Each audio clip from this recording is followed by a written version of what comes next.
audiology, masking. So we will discuss on what is masking, what are the indications or when to do masking, and how to do masking. So we all know that to test one eye, if I have to test my right eye, then I'll blindfold or close the left eye. So actually we are masking the left eye. Okay. So if I have to test my right ear, I have to blindfold my left ear, or I have to mask my left ear.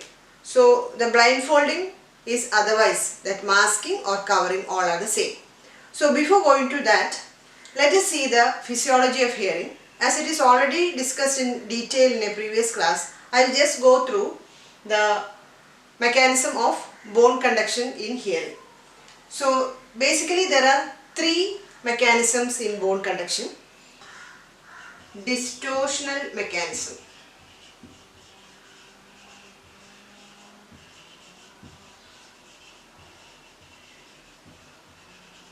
Here there is distortion of the structures of the inner ear. There is cochlea.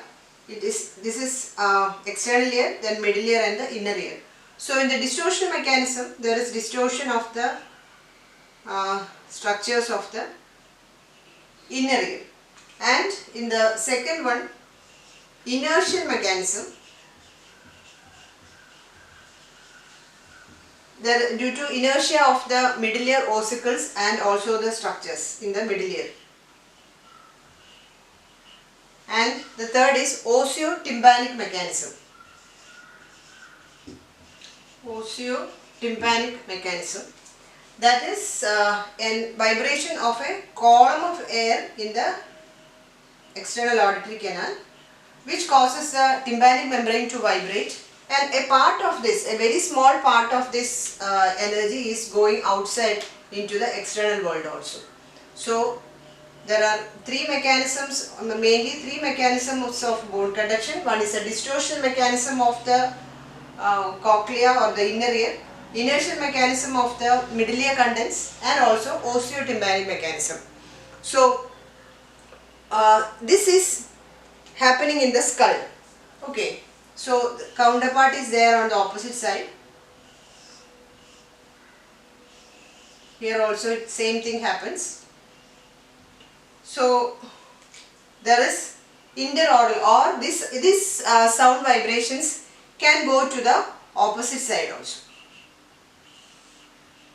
Okay. So suppose this is the test ear and this is a non-test ear. So if we are testing ear and we are giving a 10 dB noise, this will cross over to the opposite side, to the normal cochlea also, and there also this 10 dB will reach. So if we are testing the diseased ear, the sound will go to the non-test ear, and the result we are getting may not be the correct value, because this will interfere to the test ear, and the erroneous result or faulty result may occur. So to avoid this, we have to mask the non-test ear. That is, we have to give a sound into this ear, so that because of the sound we are getting the other side, there will be a confusion of the hearing on this side. So this will not, the non-test ear or the normal ear will not come and influence the test ear. So in simple terms, this is masking. So in order to make the non-test ear come and assist the test ear, we have to give a sound into the non-testing ear or to the normal ear, and that is called masking. Similar to the non-testing eye is masked by blindfolding, the non-testing ear is masked by a sound. So that is masking. And another thing, another term you have to know is interaural attenuation. Interaural attenuation. And before that, don't think that this crossing over of this sound is not limited to bone conduction. If you are keeping a air conduction supra or headphones or insert headphones also, Then also, along with the vibrating the column of air in the external auditory canal and vibrating the tympanic membrane, some acoustic energy will leak from this, and this will penetrate the tissues, and also it will vibrate the skull, and the mechanism similar to bone conduction will happen. Okay, so in bone conduction and also in air conduction, there is crossing over of this sound from the test ear into the non-test ear, and that will vibrate or it will stimulate the cochlea of that side. Okay, then what is this interaural attenuation? So interaural attenuation means, for example, we are giving a 50 dB tone to the test ear. So this sound has to go all the way through the skull into the opposite side. So as it travels, there is a loss of or diminution of this acoustic energy or diminution of the tone. So that amount of tone or that amount of sound which is diminished while passing through the skull to the opposite side, and that is called the interaural attenuation. So if you are giving a tone of 50 dB to the test ear, and when reaching to the opposite side, it becomes 10 dB. So what is the interaural attenuation? Interaural attenuation is 40 dB. Okay, so that is the amount of sound diminished as it is crossing over to the opposite side. So when the sound reaching the opposite ear exceeds the interaural attenuation, the cochlea will take that sound and it will give a false positive result. Okay, so here see the 10 dB here, this side it reaches 10 dB. So 10 dB sound there can be heard by this ear, the testing ear. Okay, so the amount of sound which is diminished while traveling or passing over to the opposite side or the non-test ear is called the interaural attenuation. And by default, the interaural attenuation is calculated for air conduction and also for bone conduction. And for air conduction, we can take the supraaural headphone and we have the insert type of headphone, and we also have bone conduction stimuli.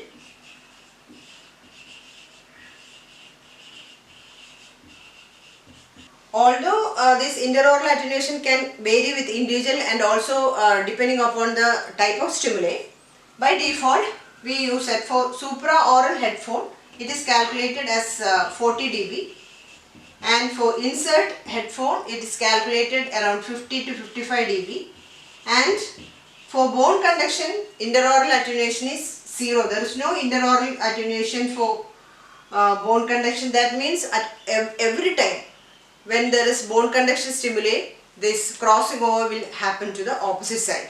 Okay, so this is interaural attenuation. So when to apply masking is applied when the difference in the hearing threshold between the two ears exceeds the interaural attenuation.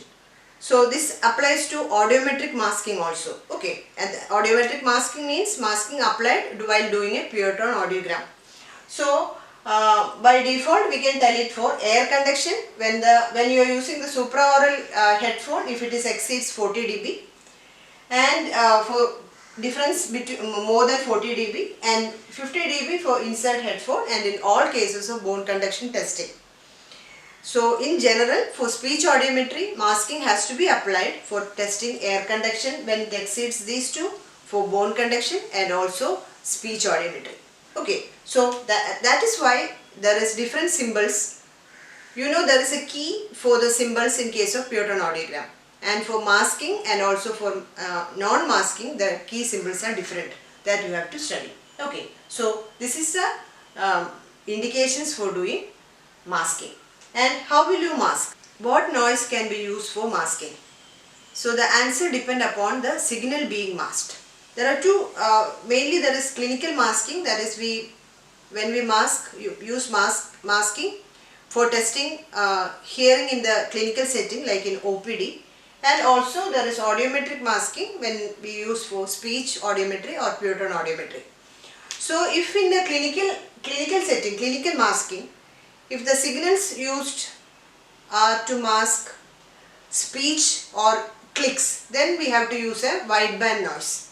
The commonly used ones are white noise, pink noise, speech shaped noise, or the multi-talker babble. And for audiometric masking, usually we use narrow band noise, that is which is corresponding to the band or the tone used for pure tone audiogram. And also broadband noise is mainly used for speech audiometry because the range is between 500 to 2000 Hz. This is used for speech audiometry.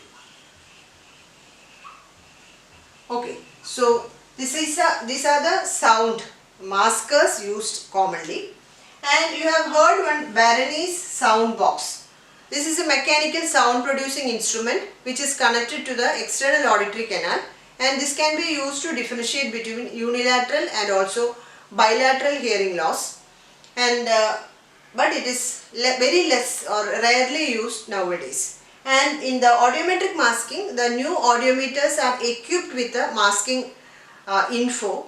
There is techniques of masking which is inbuilt into the audiometric machine, so that it is very easy to mask the sound. So what is masking? Because it is in simple term, it is giving a sound to the non-test ear so that the non-test ear will not assist the test ear. Okay, that is masking.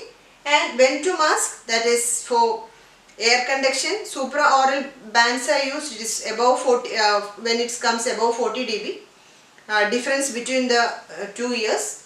And also for insert one, it is above 50 dB, and in all cases of bone conduction testing. And how? The answer is this. So this is masking. Don't think masking is very difficult to understand. It's actually a very simple topic. Okay.